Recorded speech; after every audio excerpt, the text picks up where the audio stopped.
बिल्ली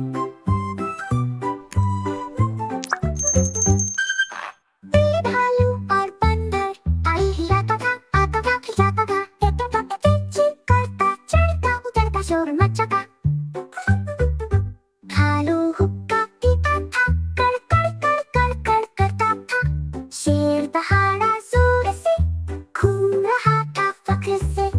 हाथी आया धम धम धम, लंबी सूंड और मोटा बदन। हम सब ने खुशी से देखा, कितना अच्छा चिड़ियाघर।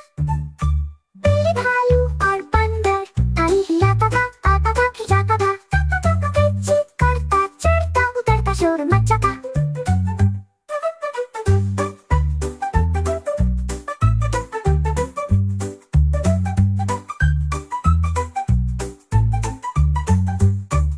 शेर दहाड़ा जोर से, घूम रहा था फख्र से। हाथी आया धम धम धम, लंबी सूंड और मोटा बदन। हम सब ने खुशी से देखा, कितना अच्छा चिड़ियाघर था।